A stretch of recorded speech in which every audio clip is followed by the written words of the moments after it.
Just a warning, this episode contains some distressing content. Did you want to be a father? Yes. Always liked kids. I'm sort of a big kid myself as well. This is David. Struggled to... For legal reasons, we can't identify him or his partner, but she felt the same way about having a child. At the time, she always wanted children, and she also struggled to have children, so it was like a little miracle that our son was born. The little miracle was their first son, and when he arrived, David was delighted and went part-time at work. I wanted to be there as much as I could to watch him grow up and watch him develop. Then, a couple of years later, another little miracle came along. How old was your first child when Oliver was born? He was about 2.5, I would say, yeah. And was it equally a surprise and winning the lotto when you got yes. the second time? Yes, it was, yeah. And what was Oliver like as a baby? He was good. He was very quiet. Unfortunately, we only had him for 4 weeks. But yeah, he was very, very gentle. Oliver's life was short, and according to David, his death was completely unexpected. It was November 27, 2017, and in their little house in country Victoria, the new baby was unsettled. Like he was sort of hungry and grizzly, but no matter what happened, he just didn't feed properly and just unsettled. David and his partner had the kind of conversation new parents do. Should they feed him now or hold off? They decided to feed him. So my partner then went out to make the bottle. The bottle warmer took just minutes to do its work, but those moments will define the rest of David's life and his partner's. Just as she left the door, our son just made a funny deep breath, made a big sigh and just became unresponsive. And that's what I rushed out the door to my partner and said, there's something wrong, he's not breathing, he stopped breathing. They called 000. They did CPR as the operator instructed, then stood back once the ambulances arrived 15 minutes later. For another half hour, the paramedics worked on Oliver. At one point, there were 6 of them in their little house. And tell me, what are you feeling at this point? I'm scared. My son's just lying there unresponsive and I don't know why. Finally, the paramedics got a pulse and an ambulance took Oliver to the Royal Children's Hospital.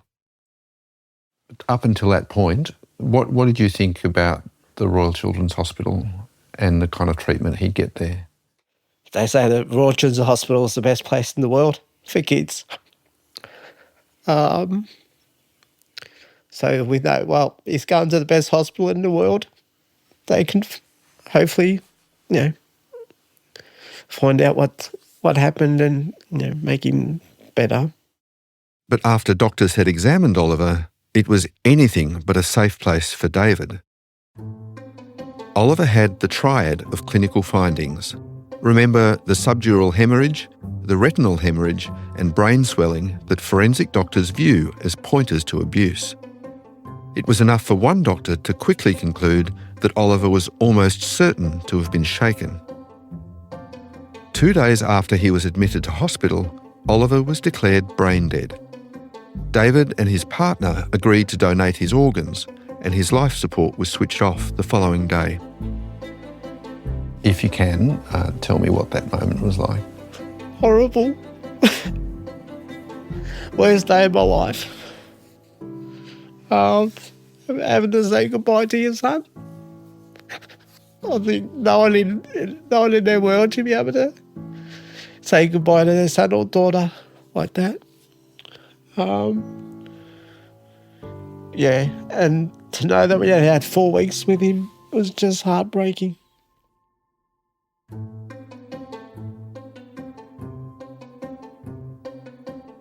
The grief of losing a child has a permanent effect on people's lives. But the diagnosis of abuse utterly upended David's and his partner's. Their first son had just been diagnosed with autism, so to save him from being taken into care, they moved out of their house, leaving him with his grandfather. A year later, as David's partner was delivering their daughter, child protection workers were waiting to remove her as well. David's partner believed him and supported him, but the pressure was intense and their relationship didn't survive. Then David was charged with child homicide and put on trial in the Supreme Court. All that was years into the future. But David traces everything to those first days in hospital when one doctor from one specialist unit of the Royal Children's Hospital saw Oliver for the very first time.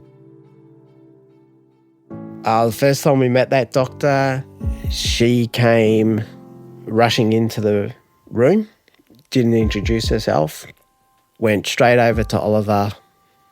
She began an examination, which took a couple of minutes, so she checked his eyes and looked at his body. Then she turned and looked at me and said, "You did something." They were the very first words out of her mouth? Yep, "You did something and I'm going to prove it." From the newsrooms of The Age and the Sydney Morning Herald, this is Diagnosing Murder. I'm Michael Batchelard, and this is episode 3, The Engine Room.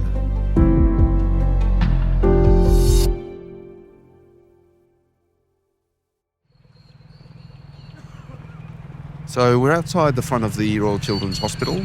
It's this kind of, really impressive glass building, very modern. And on the outside are these kind of colourful panels graded from red. The Victorian government describes the Royal Children's Hospital as one of the world's best. It's internationally recognised as a leading centre of paediatric treatment, teaching and research. There's a big park behind called Royal Park, which is sort of grassland and huge, really. It's based in the health precinct of Inner Melbourne, gets almost $1 billion in public funding and treats nearly 300,000 children every year. Me, like probably every other parent in Melbourne at some point, has been here in fear and distress with a child who's got something going on and you don't know what it is, and you kind of come here. But it's much more than just a hospital. It's a Melbourne institution. The first of the Queen's royal engagements was to reopen the new Royal Children's Hospital, where she met with young patients and their families. It's beloved. Generous Victorians opened their hearts and wallets to help smash the all-time record in the Good Friday appeal. Since 1931, it's been raising money from the public in its Good Friday appeal. This year, that appeal reaped $24 million in donations. The official face of the appeal is 4-year-old Mimi being treated for leukemia. Her mother thrilled with the result. It even has meerkats. Her Majesty toured the wards, clearly impressed with the new meerkat enclosure. It's hoped the unique feature will help to delight and distract the children who are treated there. It's iconic. It claims to be a world leader, and it actually is. I have great admiration. But things can go wrong. This is Dr. James Tibballs. For 43 years, he worked at the Royal Children's Hospital as a paediatric intensive care physician. In his time there, he treated thousands of babies and children. One of them was David's son, Oliver. The public loves the hospital, there's no doubt about it, because we are looking after their most valued possessions, their children. So it's little wonder that they have gold status. James has seen pretty much every injury and illness a child can get. And when he speaks, he punctuates it with a boyish laugh, as if he's on the verge of saying something a bit cheeky. And he knows that what he's about to tell us will make him some enemies in the place he worked at for all those decades. But they will be having dark thoughts, I can tell you, about this. But I'm retired. On the night the ambulance brought Oliver to the Royal Children's Hospital shortly after 2 a.m, James wasn't on duty. But he became Oliver's treating physician when he arrived for work later that morning. As the senior medical officer in charge of Oliver's case, you'd think he'd be the most important person in the room. But by the afternoon of Oliver's first day on the ward, another team had become involved. And when they turned up, pretty much everything changed. That team goes by the ungainly name of the Victorian Forensic Paediatric Medical Service, or VFPMS, and its members carry enormous power. They work for the hospital, but they're separate from the other doctors. They can examine children, but they don't actually treat them. They're called forensic paediatricians, and their job is to identify children who've been abused and then, if necessary, to bring in police and child protection workers to act against the abuser. In the majority of cases, all this would be completely justified. Where there's strong evidence that a child's been deliberately hurt, society rightly expects that they'll be protected from their tormentor. But the science of shaken baby syndrome is subject to serious questions. As we've outlined in previous episodes, overseas, this diagnosis has been found to have caused dozens of wrongful convictions. In Australia, though, there's no debate to speak of, and the VFPMS reject that there's any medical controversy here at all. So minutes after seeing David's son Oliver, they developed a suspicion that he'd been abused. And within 48 hours, a criminal investigation had begun. And it started in earnest when the forensic doctors called what's known as a scan meeting. Scan meetings. I've been to quite a number, but not... SCAN's an acronym that stands for Suspected Child Abuse and Neglect. Sitting around the table at these meetings is everyone who's needed to push a child abuse investigation forwards. The forensic doctors, police officers, and officials from the Child Protection Agency. James says that occasionally in those meetings he'd spoken up and said he believed the parent's story, but that once a suspicion's been raised... It's almost impossible for a parent to escape unscathed, even if there's a good explanation. Once the accusation has been made, there's only one explanation, and it's deliberate child abuse. Okay, so we better get out there and find out who did it. This is a decision that impacts everybody, and it starts from that engine room. We interviewed James with academic Neera Bhatia. She's an associate professor at Deakin Law School who researches health law. They recently published a paper together questioning the VFPMS's work in David's case. Neera's also observed the power of scan meetings. And once we've kicked off from there, it's very difficult, if not almost impossible, to change the belief system of individuals involved here all the way to the courtroom. But James says normally the treating doctor is just not told about what's going on at the scan meeting. The general person doesn't know if the parent has been maligned or falsely accused or thought to be innocent or whatever, because all of what goes on is kept secret.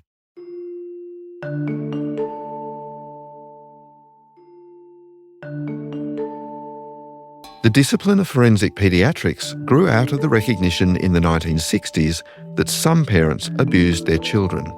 Well, we think that at least one child a day in this country is killed because of serious abuse.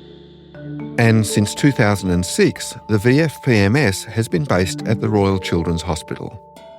Similar units exist in hospitals in other states, but the VFPMS is more powerful than most, because they can play a role in every suspected child abuse case in every hospital in Victoria. You've already met some of its doctors in this podcast. In episode 1, they came to suspect baby Dua had been shaken and started the cascade of events that led to Kabir being charged. What is going to happen is they're looking for an explanation. If they do not get it, then they will take Dua away. In David's case, it was a VFPMS doctor who, he says, rushed into the hospital room on the first day and accused him of assaulting baby Oliver. And it was the VFPMS Deputy Director, Dr. Joe Tully, who you heard last episode explaining the mainstream view of how shaking a baby causes brain damage. As the baby's shaken, the brain moves backwards and forwards and round inside the skull. As we've already outlined, this is a controversial analysis. But it's a belief that's strongly held among forensic doctors in her team. This idea that there can be no other explanation is taught at the very top, and it filters down into the whole system, into social work, into the nursing staff, into the medical staff, into the judiciary, into the whole system. 7 years after David's first encounter with the doctor from the VFPMS, he's still wary. When I ask him to name her, he refuses. Could you tell us why you're a bit reluctant? I feel that these people still have a lot of power, and I just want to, be careful, but I can name... After David's experience at the Royal Children's, he could be forgiven for having misgivings, realistic or not. But we can identify her. Her name is Dr. Marianne Lobo. Much later, in court, she denied using the words David attributed to her in that first meeting. But it's clear that David and his former partner were already under suspicion. The VFPMS quickly called in the Police Child Abuse Squad and Child Protection Agency. And as their 4-week-old son was lying critically ill nearby, David says he and his partner were grilled. Did you feel that they had already made up their minds about you, Yes. or that they still had open minds? Yes. That they'd made up their minds? They just looked directly at me and they said, all right, what happened? Did you drop him? Did you do something? Did something? What happened? And I was like, well, he became unresponsive. Nothing happened. I was holding him, he became unresponsive. But they didn't believe me, so... Later, in court, David's partner testified that a child protection worker had said, "You'd better get a good lawyer." A few days after Oliver's admission and that initial meeting, a more formal one took place, a scan meeting. Marianne Lobo wasn't there, but she'd already made her views clear. A police officer had earlier recorded her saying, quote, "Oliver on life support and was not going to survive. There is no other cause other than non-accidental head injury." Her strong view was that he'd been shaken. In the scan meeting, the minutes show Jo Tully gave the VFPMS report. She's Marianne's boss and the VFPMS Deputy Director. Jo told the meeting that Oliver's injuries were, quote, "likely caused by shaking." Jo said when an otherwise well baby collapses like this, the trauma, quote, "usually occurred immediately prior to the collapse, so David was in the frame." Police and child protection workers were also at the meeting. Victoria Police has 500 specialist police officers to identify and respond to suspected child abuse, including shaken baby syndrome. Their training is provided by the VFPMS. In David's case, James and another treating doctor, Robert Henning, thought there was serious doubt that Oliver had been abused. But remember, the treating doctor's usually not at scan meetings. And James wasn't at David's. He wasn't invited. There's an official reason for this. From a governance point of view, the idea is that people looking after the infant shouldn't be contaminated, that their care to the infant should not be influenced by what they think of the parents. But James thinks the real reason is often different. In David's case, for example, he thinks he wasn't there because the VFPMS doctors knew he didn't agree with their theory. Have you ever, to your knowledge, been deliberately excluded from a scan meeting Yes. where your knowledge was, they didn't want to hear your knowledge? Yes, definitely. That suspicion was apparently confirmed when David's case later came to court and James was giving evidence. Well, in the recent case, I didn't know this, but counsel for the defence told me, he said something like, "Do you know that the nurse from the forensic medical unit has told the police not to listen to your opinion?" I said, "No." That was the first you'd heard of it at the trial? Yeah. I was gobsmacked. As a journalist, it's my obligation to try to hear from all sides of a question. And also, I'm just curious about how the Children's Hospital and the VFPMS would respond to the things that David, James and Neera have been saying. So a few months ago, I began emailing and calling and asking for interviews. Oh, g'day. My name's Michael Batchelor. I'm a journalist at the Age newspaper in Melbourne. I'm doing a story about shaken baby syndrome. And I was just, I was wondering if I could line up an interview from the VFPMS. Early on, I had a conversation with the head of VFPMS, Dr. Anne Smith. She said she'd run the idea of an interview up the flagpole. But the same day, I got a refusal from the hospital's public relations team. I could supply them written questions, they said. I tried the equivalent unit at Westmead Children's Hospital in Sydney. I haven't closely investigated any of their cases, but they also have forensic doctors. I got a call back from a junior PR person who started peppering me with questions. What was the purpose of the story? What was my angle? Who else was I interviewing? Some questions I was happy to answer. Some were none of their business. So I'm sitting at my desk and the phone rings and it's from a private number. I vented about this to my producer, Ruby. And I made the point, so that they're a big public hospital. They get $1 billion of government funding a year. They should be answerable to the public. That's my view anyway. But she was just like, oh no, we can't talk to you. So it's a blanket no. It's a blanket no. Finally, I sent the Royal Children's Hospital a long list of 45 written questions.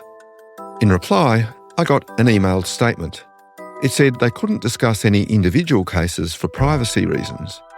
The statement went on to say the VFPMS was underpinned by, quote, national and international research which is constantly reviewed. It said the unit delivers a best practice, multidisciplinary, statewide service that cares for children and young people, and its judgments are based on a wide variety of symptoms and signs. That, quote, the child's safety, health and well-being are always put first. It seemed like none of the proponents of shaken baby theory wanted to go on tape to defend their views. Some of them, though, have appeared in public forums and spoken about it. So we dug those recordings out. And then eventually we did get hold of one senior influential doctor. And he agreed to talk. That's after the break.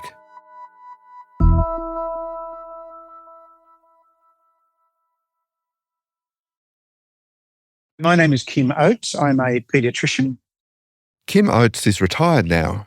He's an emeritus professor of paediatrics at Sydney University after a long and storied career.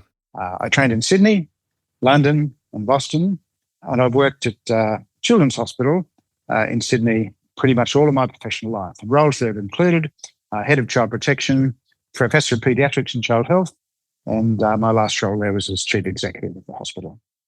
Kim has spoken more than once at conferences run by the National Centre for Shaken Baby Syndrome, big proponents of shaking theory. He's hugely experienced in child abuse medicine, and he says there's ample evidence to support the diagnosis. I mean, we know a vast amount about children and their physiology and how they work, and we know the mechanism with for example, with shaking and what happens. According to Kim, those who question this are a tiny rump. Most of the people who write in that area don't have much in the way of qualifications in the area, and most of the studies are in fairly insignificant journals with fairly small numbers. But there's a desire. There's a small group of people that deny this problem. He and a colleague have also done some recent research in this area. Their study is into subdural hematomas, brain bleeds in children under 2. So I wanted to put to him one of the big question marks over this kind of science.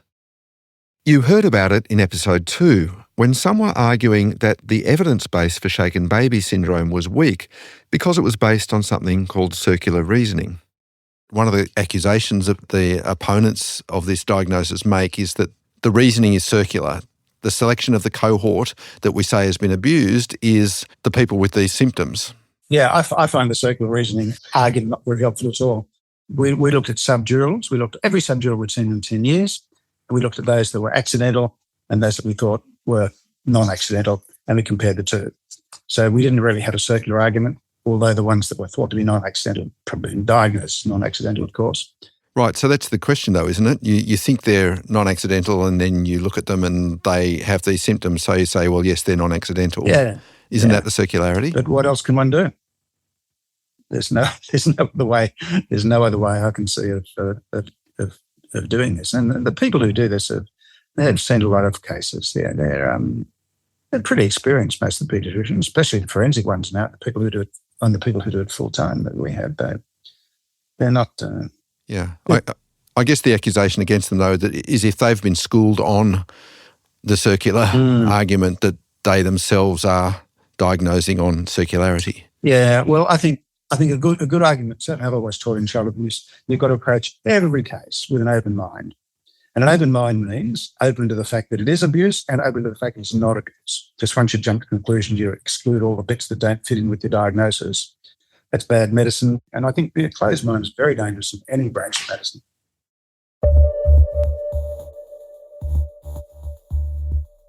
The person we really wanted to hear from while researching this story, though, was Dr. Jo Tully. Jo's the Deputy Director of the VFPMS, and she's crucial in this debate because she's one of the most influential voices among the proponents of shaken baby syndrome. She was the doctor who delivered the likely head trauma diagnosis at David's scan meeting, and she was a key witness in the big Victorian appeal court case in 2021, which basically put shaken baby theory on trial. We told you about that in the last episode. The majority judges in that case endorsed the theory as settled science, and in their decision, they made it clear that Jo's voice was the most convincing. We asked Jo directly for an interview for this podcast. She politely refused. But hearing from her view of the world seemed crucial to telling this story. Guess over there. Oh, hello. And eventually, we came upon this talk that Jo gave to a group of paediatricians in 2018. I do spend a fair amount of time talking to groups about child abuse. It's what I do every day of the working week. Jo's talking about abuse well beyond shaken baby cases. But in this talk, she makes clear what motivates her to do this work.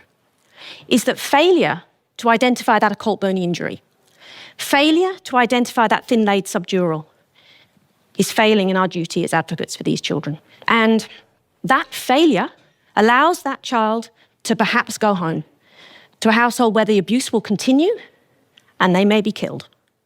Jo's saying she's an advocate for something huge and precious, the life of the child itself.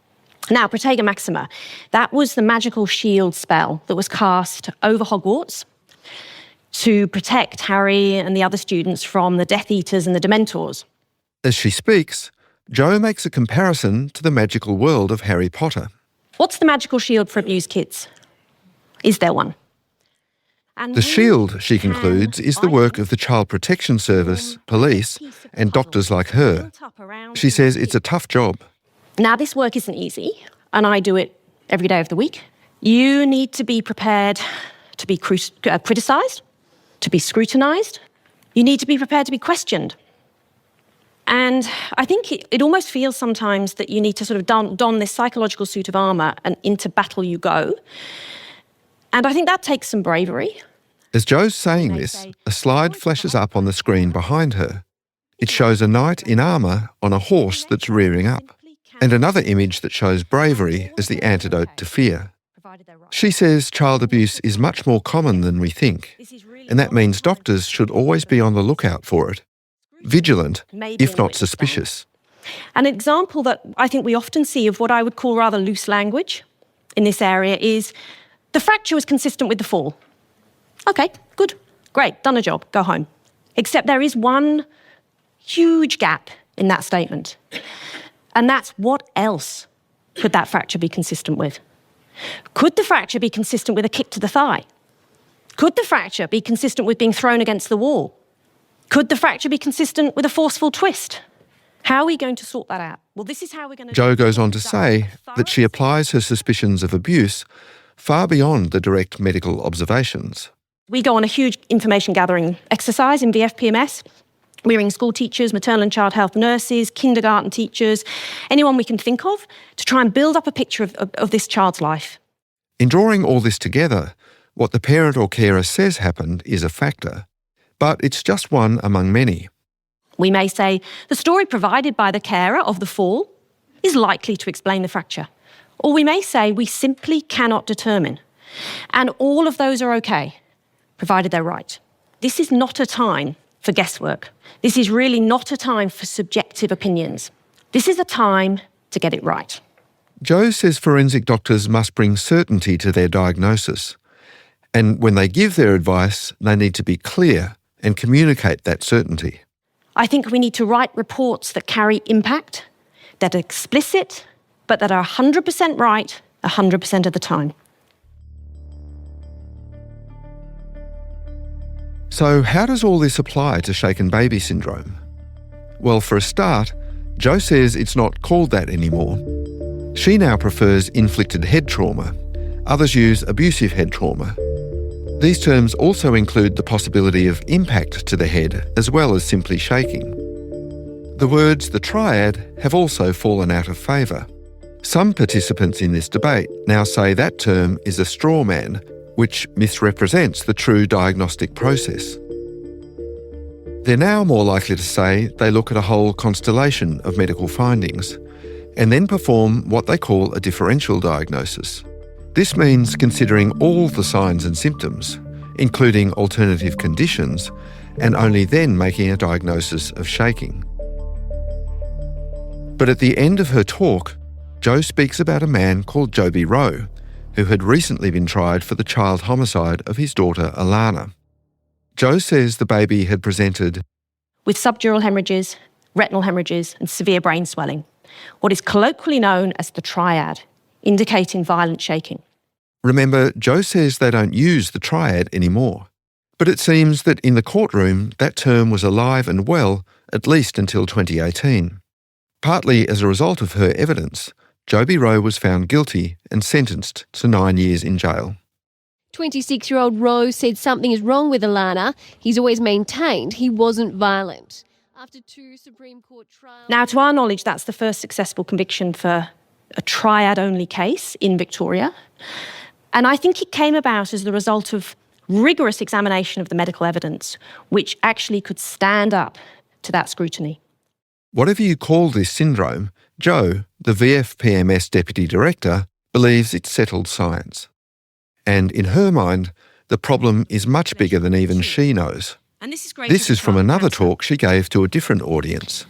Conservative estimates nationwide is there are about 65 cases of inflicted head trauma per year admitted to Australian hospitals. And certainly we in our service just at the Royal Children's Hospital last year saw about 20 children who we thought had suspected inflicted head trauma. Australian Bureau of Statistics data suggests that in 2015, for example, 22 children were killed by their carers, and the majority of these will have been as a result of head trauma.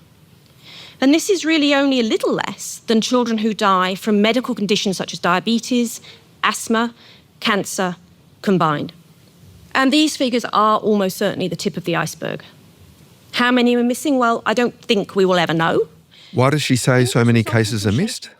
I think there are clinicians out there who are still unwilling to believe that a parent or carer will harm their child. Listening to Jo talk, I'm reminded of Henry Kemp, the father of child abuse medicine, and his disgust that other doctors were avoiding calling out the abuse they saw. In Jo's view of the world, the responsibility falls on her and her colleagues in forensic medicine to diagnose these hidden abuses, to stand up strong in a field which, in a training course, she once described as being, quote, plagued by non-believers, to cast the spell, if you like, that protects our kids.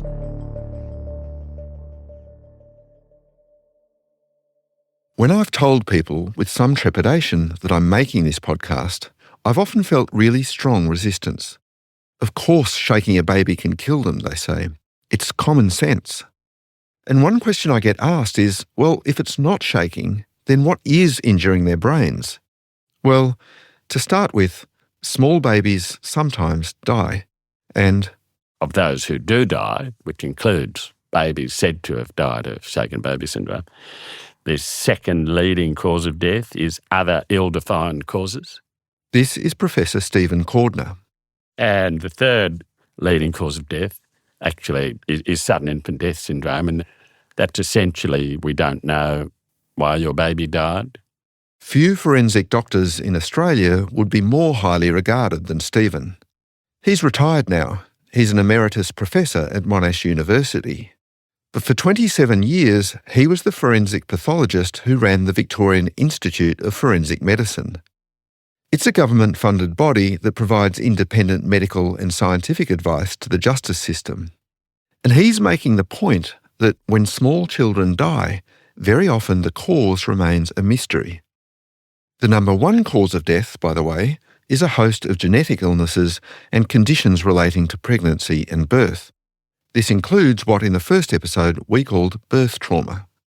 Birth injuries sometimes can, in my view, get confused with head injuries that are regarded by others as non-accidental head injury. As for the triad that's at the centre of shaken baby syndrome, Stephen says there's a whole list of medical conditions that could cause that too. The list is 10 or 20 long, but I'm sure if you really went into research, you could probably find 50. Let's just pause here and think about this. The fact is that medical science has dramatically reduced child and infant mortality. But Stephen points out we haven't fixed it. And when a baby dies, we still often can't say why. Despite this, when a baby comes to hospital with the triad of injuries, doctors at units like the VFPMS are called in. Under the law, that's basically mandatory. And they've been taught, and the courts have upheld over years, that these injuries are closely associated with abuse. So if, like Kabir and David, the parents can't come up with a compelling alternative story, then a diagnosis of abuse is well and truly on the table. But Stephen's saying there are 40 or 50 conditions, some of them vanishingly rare, that could also cause the triad findings. Maybe we don't know what's going on.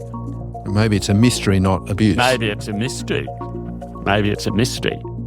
Maybe it's a mystery is not a line that gets you very far in court.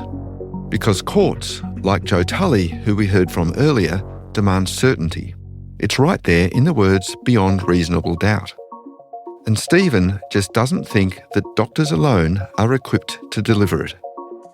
Child abuse definitely occurred. I mean, it is a scourge. No question, child abuse occurs.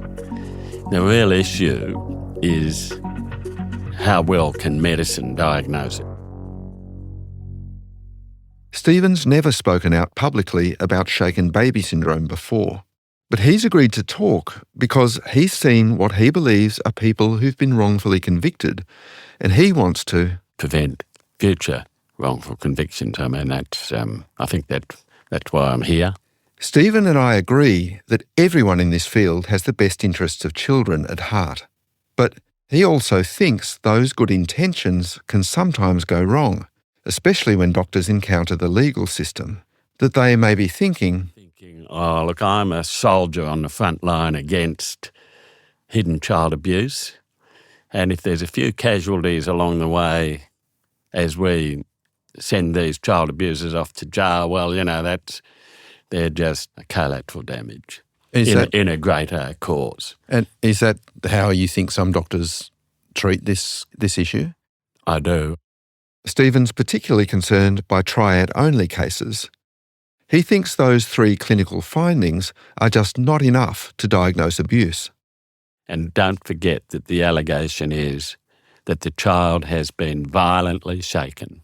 You'd have to grip arms around the shoulders or the upper arms and grip so hard that you can shake the head so that you could imagine it's going to bleed inside the head, in the brain, over the brain. But I really have great difficulty in accepting that if that happened, you could do it without leaving an injury. But once a case is before the court, it's been very hard to defend. Part of the reason for that could be that experts fear backlash.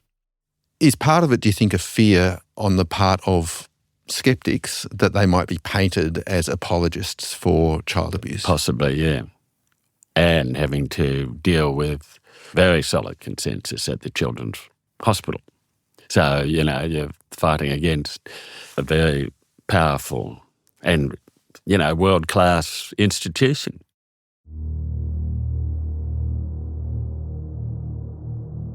So what do we do with all this? Stephen has two suggestions. The first is to make the VFPMS independent from the Royal Children's Hospital.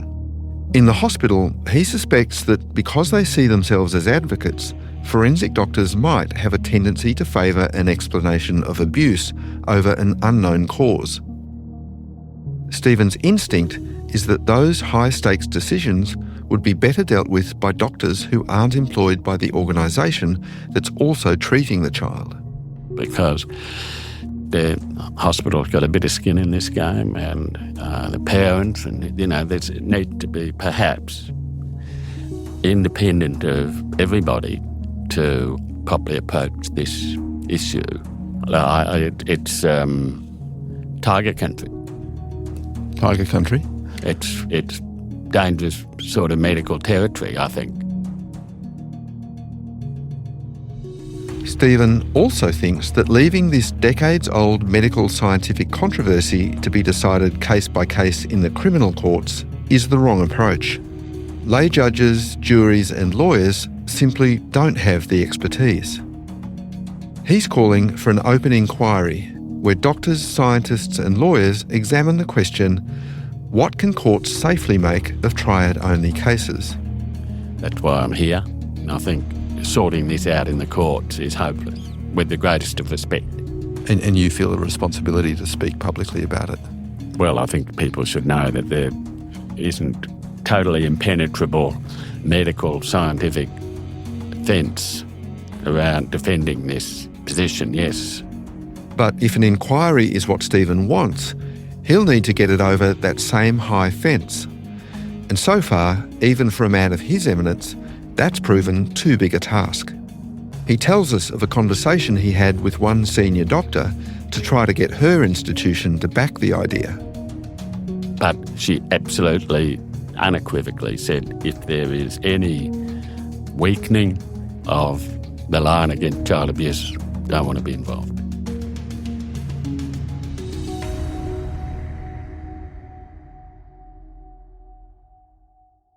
In the meantime, the prosecutions continue. On May 21st last year, almost 7 years after Oliver went to hospital, David walked into the Supreme Court for the first time. His lawyer's advice for that walk? They pretty much tell you not to look guilty. if that makes... How do you not look guilty? Well, it's like, sort of walk upright. Don't walk too fast, but don't walk too slow. Try not to look down at the ground. Try and look. For the 18 days of his trial, David did the same perp walk. And for those 2 or 3 weeks, your life's picked apart. How you grew up, where you grew up, why'd you grow up the way you did. Everything. In the prosecution's corner was the VFPMS, represented by 2 doctors, including Marianne Lobo, and a brace of other medical and police witnesses. In the other was a defence medical expert. David's former partner gave evidence for the prosecution, but it favoured him. She described him as a good, gentle, caring dad to Oliver. And James Tibbles, the treating doctor, was also in the stand, also for the prosecution, but he cast doubt on deliberate abuse as the cause of the injuries. But arguing that Oliver's collapse was just a mystery was not going to cut it. So the crucial argument in the case became something you haven't heard before. David's defence didn't rely on the story that he told me, that Oliver had simply gone limp in his arms. Instead, his lawyers made the case that David had dropped him by accident. And an accident means David could not have had criminal intent. That story was based on something David had told his GP, and the GP told the court. But this all left me puzzled. I have to ask you this. Did you drop Oliver? No. No. Did you later tell the doctor that you had? That's open to conjecture. From what the doctor said, I did say that, but I feel in my mind and in my heart I didn't. You don't remember saying that? No. David told me that at the time of his visit to the doctor, a few months after Oliver died, he was having a mental breakdown. That meant he couldn't remember much of what was going on. But he was adamant that he'd not dropped his son. So how do you feel about that becoming, in essence, the centrepiece of your defence? It was hard. It was a very difficult decision to make. It wasn't a decision that was made lightly. But it was agreed that in the best interests of the case and what my best chances of being acquitted were, that was the best path to go on. Did you agree with that decision? Yes, in the end, yes. For David's defence, the dropping story also had another benefit. It appeared to explain a piece of prosecution evidence that had only turned up in Oliver's autopsy. That showed some internal bruising under the baby's scalp. The VFPMS doctor and other experts said these bruises were further proof, beyond the triad, that David had violently assaulted his baby boy. The case was hard fought. We asked the court for the audio of the trial, but the judge denied our request. The transcript, though, makes for compelling reading. It shows that from the day Oliver arrived at the Royal Children's, Marianne Lobo was pushing the idea that David had killed him. She denied that, but the words are there in the documents tendered in court. The police officer's notes on the first day quote her saying there is no other cause other than non-accidental head injury. Another time, a nurse spotted a bruise on the baby's back. According to David's partner, the nurse said, "That will be from our lines," referring to one of the tubes that was keeping Oliver alive. David's partner told the court Marianne ignored the nurse and instead measured the bruise. Marianne said she couldn't remember this happening. She ordered the bruise to be photographed, and in court, the prosecution presented that as further evidence that David had assaulted his son. David's partner also said she'd raised questions about potential genetic factors in Oliver's illness, including 4 direct relatives who died shortly after birth. Which there was a lot of family history with heart issues, aneurysms, stuff like that. Marianne told the court she'd heard this history, but that, quote, it was not relevant to Oliver's case because he clearly had died of a head injury. Asked if there was any broader controversy about shaken baby syndrome, she said, quote, I don't accept that. And informing her expert opinion, she didn't consider any critical studies because she disagreed with them. Short falls, she insisted, could not cause the kind of damage seen on Oliver. The cross-examination of her evidence was hard, aggressive, and went for days. When James Tibbles, Oliver's treating doctor, gave evidence, it's fair to say his opinion didn't accord with that of his Royal Children's Hospital colleague. And the court also heard how James had to get past a years-long attempt by the VFPMS, then the police, to keep him silent. Evidence shows that early on, the VFPMS nurse unit manager told a police officer not to speak to James because he didn't have enough expertise to comment. Then Marianne Lobo told police that treating doctors often provided unfounded opinions to comfort families. And when the case made it to court, she dismissed James as being just an anaesthetist, adding, quote, he's not a paediatrician and was not responsible for managing or providing opinions on injury interpretations. In fact, I think Lobo dismissed you as an anaesthetist, didn't she? Well, she's wrong. As a result of all this, it took the police 5 years after Oliver died to take a statement from James, and that only happened after the defence asked them repeatedly to do so, and they had repeatedly ignored or refused the request. In the end, James's evidence was crucial in David's case. He questioned the idea that Oliver's injuries inevitably pointed to abuse. He said dropping could account for the baby's condition. It also came out in court that when Oliver had been born, forceps had been used. James said this was well known to cause subdural hemorrhages in some babies. David's partner said the forceps had left bruises and dents on Oliver's newborn skull.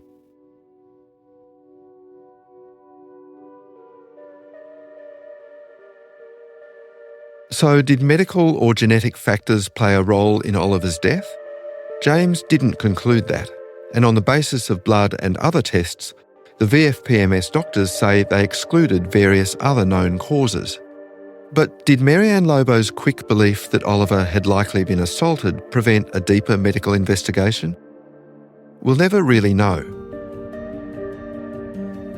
In her summing up of the case, the judge, Amanda Fox, made it clear how important James's voice had been. She told the jury they could only accept Marianne's expert opinion beyond reasonable doubt if there was, quote, a good reason to reject the evidence of Dr. Tibbles.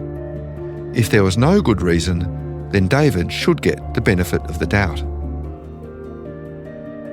From his place in the dock, David was watching it all, and it felt good. I was relieved because finally, after 7 years, things were happening and things were coming out, and these people were being accounted for. And to see it coming out in court the way it did and the way she unravelled was just a huge relief. It was a train wreck for an expert witness.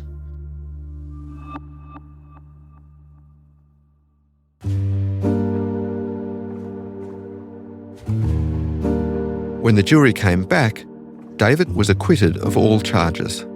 He was free to return home. It was a rare moment. In Victoria's legal history, only a handful have escaped conviction in shaken baby cases. David describes himself as one of the lucky ones. But his experience has left him sceptical about shaken baby convictions wherever they occur.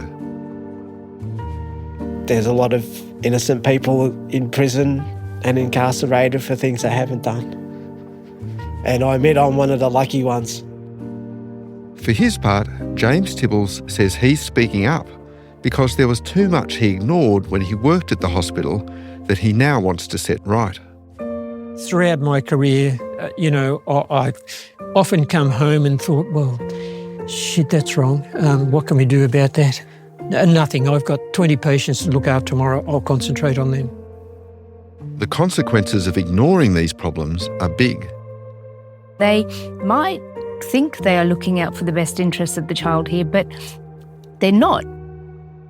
That's James's co-author, the law academic Neera Bhatia again. The long-term and short-term implications of this on the families, on society, on the siblings, it's huge. David got his freedom back, but he'll never be the same. He's still in touch with his partner and other children, but he doesn't live with them. He has no house, no assets, and he still can't afford to bury his son's ashes. I've lost 7 years of my life and my kids' lives, and everything that's happened that I can never get back. We'll never get our son back. And people kept forgetting that we lost our son. All these people were just hell-bent on putting me away, that they also forgot that we lost our son. So moving forward, it's effectively a new start, really. And at the end of the day, it doesn't matter because it still doesn't bring my son back. Still don't have a son. Next time, on the final episode of Diagnosing Murder. I looked at her and I said, "Can you repeat that?" And I was like, "Are these Australian police crazy? What is she talking about?" He Googles everything. He Googles good mattresses. He Googles baby prams. He Googles the best pacifiers for babies. Right. Googles. I said, I'm not admitting to something I didn't do to get less time. I said I didn't do it. I'd rather get extra time. That is the VFPMS. And once they form a view about a particular matter, they will pursue a prosecution. Inevitably, once a hypothesis is settled on, then minds are closed to further inquiries. That's next time. If you found anything in this series distressing, you can call Lifeline on 13 11 14.